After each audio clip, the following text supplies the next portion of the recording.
Hello, friends. This is Alia Jamal, the love coach, and we are meeting for another conversation.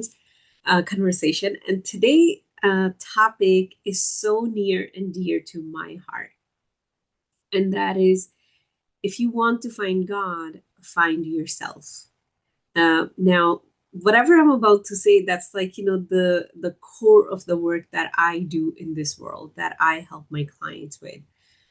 I know just looking at the title, some people are just gonna skip it because they're like not interested in God. I don't know what she's gonna talk about. But if those of you who have been actually looking to connect with God, and that usually happens when you have lived, about 3 to 4 decades in this world, you start to, ask those questions. You have had a family, you have wonderful career, and then you're like, something is missing. And I got to that path, I believe, very early on, and I've been searching and I've been searching and I've been searching. So there would be, I can already tell you that it would be a little bit longer of a conversation. So when we look at the religion, usually, when a person wants to find God, they are going to go to a masjid, they are going to go to a church, they're going to go to a synagogue, they're going to go to a mandir that is for Hindu, they are going to go, to a Buddhist temple, they're going to go to a place of structured religion. And they're going to sit there, they're going to hear, they'll try to follow a religion. And, whether it's a Friday is a special day for you, Saturday is a special day for you, or Sunday is a special day for you, or you meditate, we want something, we want to feel something that we don't feel in our day-to-day life. And I cannot talk about others, but I can definitely talk about being a Muslim.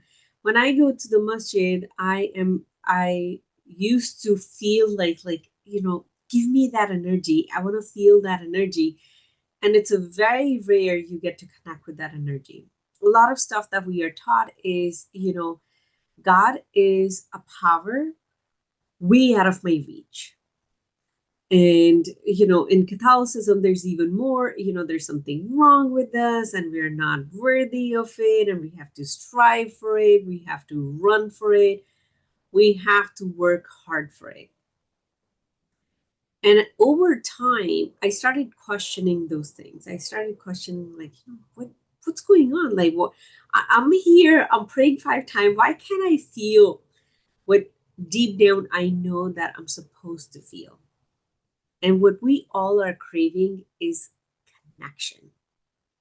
It's just like, when you meet with your friend, you just feel so happy. No matter how many times you meet with them, especially if you really love that friend, right? And that connection we all are craving. And I'll share with you what part within you crave that connection. Um, and usually it's told to us like, it's power, you will connect with it whenever you'll connect with it, or however will happen. So when I went through my depression episode back in 2015, 10 years ago, when I was ready to end my own life, at that time I was perfect textbook Muslim. Now, what do I mean by that? I was praying 5 times, including the night prayer. I was praying, like, reading Quran 5 times a day, but nothing was bringing me out of that darkness that I was. That is where my question started. And it has taken me, like, all this time to get to where I am today. Um, you know, you ask question, answers start to unfold about, I would say, 6 year, like about 4 or 5 years ago. That is when I really became dedicated to this path to really find who I am and what am I doing here. So if you have been up until now confused with where God is or who God is, and you have not tasted being in touch all the time. I'm not talking about just like, the holiday hive, which could be like, Ramadan for, other people. It could be like, around Christmas, or for Jewish people, it could be, around Rosh Hashanah, or it could be like, other big holidays, like Yom Kippur. It could be Hanukkah for my friends who practice Hinduism, they are going through that Navratri right now, those 9 days, and then they are going to have, Diwali, they're going to have their celebration. Usually, like, when we are in that bubble, we feel something and then it goes away. And that is what I want to talk about. If you are at a point in your life, you crave to feel that inner peace, you crave to feel no matter what happened, I'll be okay. Now, the rest of the conversation is for you. The way we are taught by, structured religion or whatever institute you go to, the way we are taught is it's a power outside of you. And we turn against ourselves and we're like, what is wrong with me? Why can't I feel it? And then you meet a person who can feel it, and sometimes they even brag. It happens in all spiritual groups. A person who's so open and so connected, they're going to brag about it. Yeah, I can feel this, I can see this. And you just think, what is wrong with you? So I'm going to show you where the disconnect is within you. Not technically what is wrong with you. I'm going to help you see why you haven't felt God's presence. And in all honesty, my friend, you don't even need to step out of your door to go anywhere to feel that presence. The reason every religion is structured in a way that we come together in a congregation, because when we all come together, we become a big ball of energy. Not because you're going to find God there, you are elevating the whole world. So your presence is just going to make that congregation even more powerful. So you're going there to add something, not to take something. Taking happens in your own alone time. So now let's just unpack what is going on within you. Um, so the second part of the title I put, find yourself. If you want to find God, find yourself. Now, when you look at find yourself and you look inward, you're like, I am not organized. I don't really follow what I say. I am lazy. I am afraid. I procrastinate. I do this. I do that. Like all that negativity starts to come to the surface. All of those are blocks to the light that you are craving to experience. I'm going to draw it out for you. Usually, drawing, especially to me, it helps. So if you're a visual person, it will help. So let's say God created this soul. Now, how God created it? The soul is a part of God. It is literally like, that dot that came from that light. So let's say if you're my best friend and you're going to go somewhere and I want you to like remember me by something, so or you have something of me, I'm going to give you maybe like some tiny thing that is mine. I'll be like hold on to it, a necklace or something, a ring or a bracelet, and I'll say like every time you think of it, this is how we'll stay connected. It's mine. I'm giving it to you. So the soul that is within us, that light that is within us, it's God's. And He put it in this physical body. So there is a part within you that belongs to the Creator. And that is the part that is dying to connect with the Creator. It's craving to feel that connection again. Why doesn't it feel that connection? Well, it's wrapped up in there's something wrong with me. There's nothing wrong with the soul. But the body consciousness has put on it that there is something wrong with you. Or people told you, because a child doesn't think there's anything wrong with them, but then their parents tell them that, or society tells them, or teachers tell them that there's something wrong with you. And then we doubt everything. I'm not sure if I'll find my, you know, partner. I'm not sure if I'll ever have kids. I'm not sure if I'll ever have a good job. I'm not sure. I'm not sure. or when we worry. So when I worry, that means I'm not trusting this power that is within me. I'm not trusting the power that is out there. I am worried that how will I make it happen? So we already have put like blocks over blocks over blocks. We are not letting our soul lead our life. We are leading our life. We are using our mind and we are micromanaging life. We worry about every single thing. And after 5 years, you're like, oh, my life unfolded just so perfect. Why was I ever worried? But we don't stop there. We worry for next 5 years too. And then again, we realize everything is working perfectly, even if I don't add my worry. But that worry blocks the soul from its expression. That anxiety blocks it.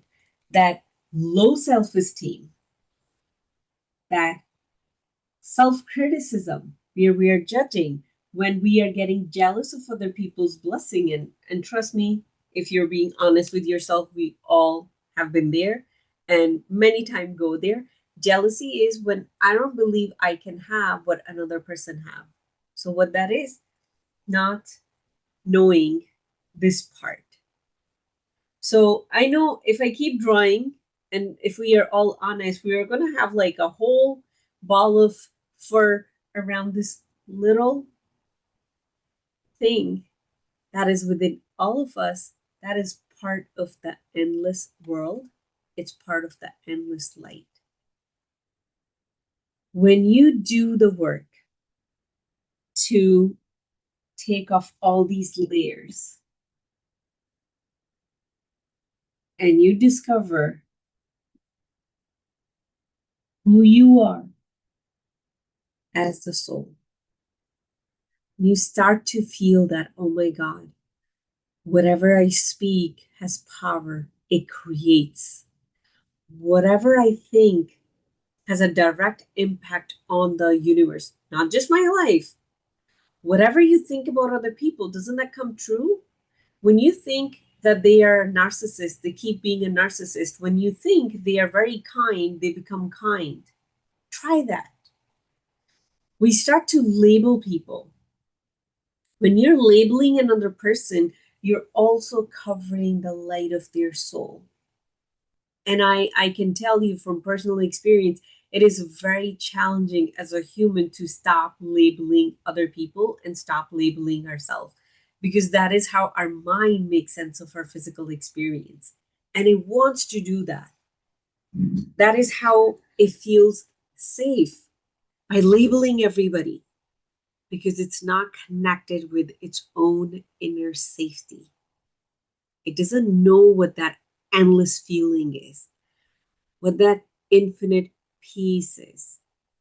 What what does it mean to be just present with myself? When we don't know those things, we go the other route. We label everything so we feel safe. Now, once I say, like, my ex is X, Y, and Z, okay, my nervous system can calm down because I have put that person in a box. But as soon as I put them in a box, I also put a cover on my soul and also that person's soul. So then I cannot feel God. Whether I'm putting that on myself or another person, I cannot feel God because I covered the power of God within me. So if you're someone who's starving and you desire to connect with that deep inner peace, that unconditional inner peace, this is the work you'll do to take off those layers that are blocking the light of your soul. And that is the work I do, healing your heart, opening your heart, because that soul is lodged into your heart.